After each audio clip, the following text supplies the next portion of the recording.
Hey, what's happening? Welcome back to the channel. Hope you're doing great. Today's video is a gear video and it's all about this, the 23mm f2 Fuji Prime.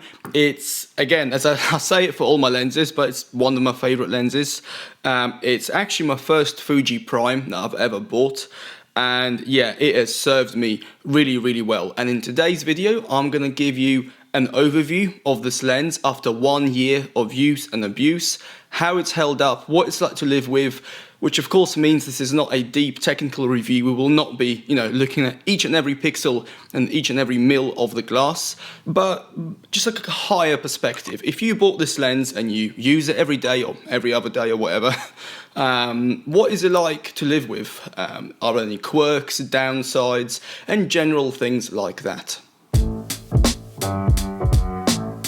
As with all my gear videos, let me just very quickly, because I'm sure you've heard it before, outline what my use case is so that you're not watching a video hoping to buy a portrait lens from someone who doesn't really do portraits. So mainly street photography here around London, also travel stuff, so this comes with me almost everywhere I go. I'll do some nature stuff, hiking as well, so I do have like the bigger lenses for the nature stuff. However, if it's a long hike, I would much rather take something like this, which is light and small. Also, one thing I forgot to mention is weather, and I will take photos in any weather. The worse the weather, the better actually. So things like weather sealing are really high up the list for me, almost as high as weight, size, and definitely higher than, having the best image quality in the world, because there's no point having the best image quality in the world if, well, you can't use your lens because it's raining outside. Let's start with weather sealing, and this is sealed really well. It's got various seals all around the edges, back and front. It's sealed from every possible angle, and yeah, I've used it in the rain, I've used it in the dust, I've used it in sub-zero temperatures, in like 40-degree temperatures, and yeah, not had a problem that I can report. Yeah, all good. The overall build, fit and finish of this lens is really good. Everything just feels solid. It doesn't feel cheap or tacky, like it's gonna fall apart. And it's something that I can quite comfortably just put in my pocket and not have to worry about damaging it or it falling apart. It certainly doesn't feel like a lens that needs a padded pelli case to transport, which is a huge bonus. In terms of the body itself, as in the paint finish, there are a few scratches on this lens now, specifically around the sort of toothed area of the aperture dial, and to be honest with you, these scratches are simply from the fact that I just throw it in my pocket with sometimes my keys or something like that in it. Obviously I have the lens cap on. I'll throw it into my little man bag with all the other f2 primes and the camera. Like I said, this never ever goes into a padded bag or any sort of camera bag. It literally just gets thrown into anything I can find that fits it, which is most things, hence all the scratches. However, saying that, for a lens that's been abused for a year now, it's not terrible. I can't really see anything obvious about it which would say, it scratches very easily or it doesn't hold up to heavy use. So yeah, from that perspective, it's good. Now let's talk about ergonomics, and the first thing I want to speak about is of course the size and the weight of this lens, which is one of the main reasons I got it. The only way I can describe it is that it weighs all. There's literally nothing to it. I mean, this is an iPhone, and dare I say they're very similar, if not the same. So the reason it's so important to me is because, as I've said before, I want to put this lens in my pocket, and I do that quite a lot. So if I go out and do street photography, for example, I will take this lens as well as the 50mm f2, and then I will just swap between them. And what I'll do is I'll put one of them in my pocket, and then the other one's on the camera. If I need to swap, I can quickly swap around, put the other one in the pocket. You get the idea. And this is pocketable. Like, I would legit say, depends where your pocket's located. You might look a bit strange, but in most cases, it's very pocketable. Also, it's very light, it's very small, which means for any photography where you want to be, a fly on the wall and blend in, this is way better than having like a massive zoom where you'll just stick out, which is why so many people use this for street photography, documentary type stuff. because you just blend in a lot more if your lens doesn't stick out as much. I think with a camera body, a slightly bigger camera body, you can kind of mask it a bit with your hands, but if you got a massive lens that's sticking out, in my opinion, that is more bait than having a slightly bigger camera body, if that makes sense. The next thing on the ergonomic stuff is this lens cap and lens hood, which is really cool. So basically, it sort of unclips like that, and then you can take the lens cap off. Now, while you're transporting it and knocking about in your bag, by putting the lens cap on like that, by putting the lens cover on, it locks the lens cap in place, so you can't actually take it out, which means you don't risk, having this fall out and then scratch your glass. And when you actually use the camera, you can basically swap these around, and by swapping them around, you can quickly cover the lens and then quickly take it off should you need to. So that's a really cool feature. The other thing to note is obviously this has a proper aperture dial with the sort of marked aperture values, and it's very nice, solid click. When you've put it into the correct setting. And then as for the focus, it's really nice. Again, it's focused by wire, so it's not going to have that tactile feel of the older lenses. But to be honest with you, it does the job. I mean, I don't really focus manually that much, if at all.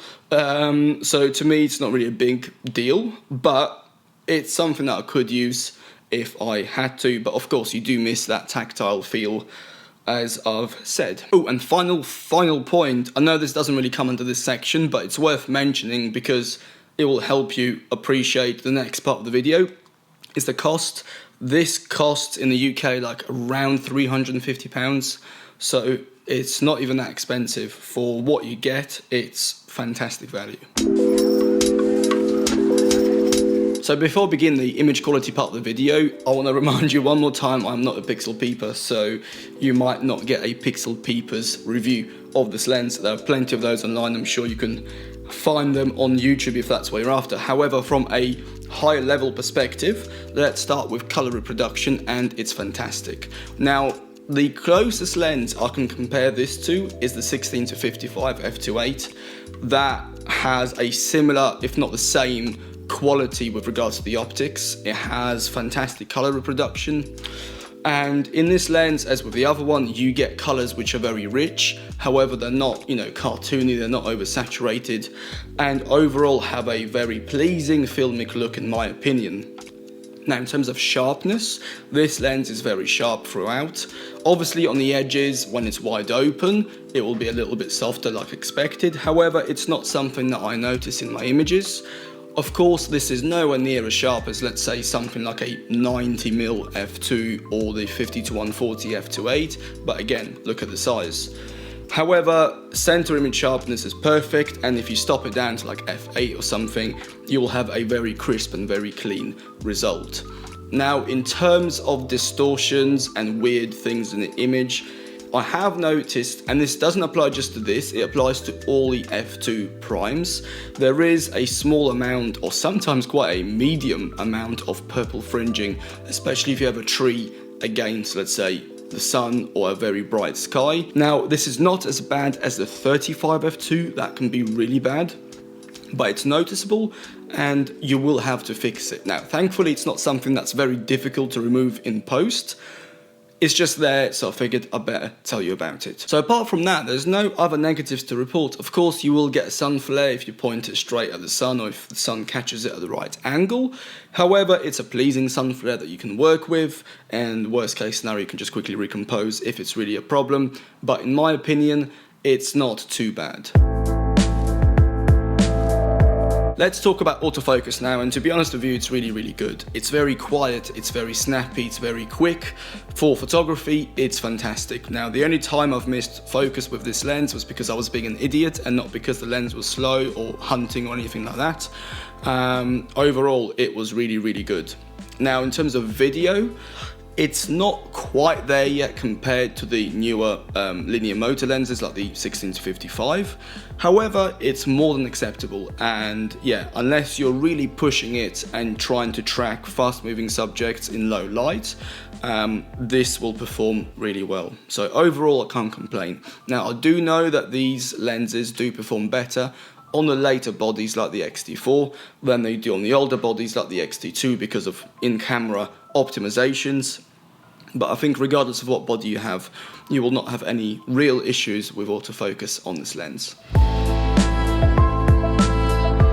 So to summarize, who is this lens for? Well, first of all, if you're doing any sort of street photography, any travel, any documentary photography, basically anywhere where you want to be as discreet as possible, where you are spending a lot of time outdoors in various conditions, so you need a weather-sealed lens, this is definitely the one to go for. The slight loss of image quality versus the f1.4 version is not going to be sufficient enough to outweigh the pros of having such a small, light setup that's also sealed. Now, if you are a portrait photographer or a commercial photographer or anything where you are in a controlled studio or you only shoot on bright sunny days, then sure, that other lens will have a better image overall. But again, for me, this is definitely a winner.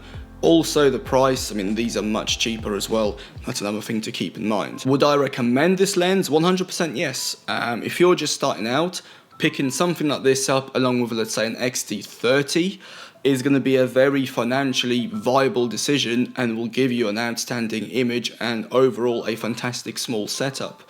And with a lens like this, it's cheap enough where you can start with it, but it's good enough that you can keep it in your kit for as long as you want, because honestly, I know people who have just started that use this, and I know people who've been, taking photos for years and years and years who use this. So it's a small investment, but it's an investment that you're going to keep for a very long time, and it's not something like a cheap kit lens that you just have to upgrade once you get good enough and you start noticing the shortcomings of a cheap kit lens. So yeah, overall, I can't say a bad thing about it. I love it very much. It's going to be in my street photography / travel photography kit for a very long time, and I can't see myself changing it, maybe unless a Mark II version or a slightly faster prime that's also quite small comes out. Anyway, I have been waffling long enough. If you do have any questions about this, please write them down below. And yeah, like, subscribe, thank you for your continued support. And before I leave you, here is a quick POV.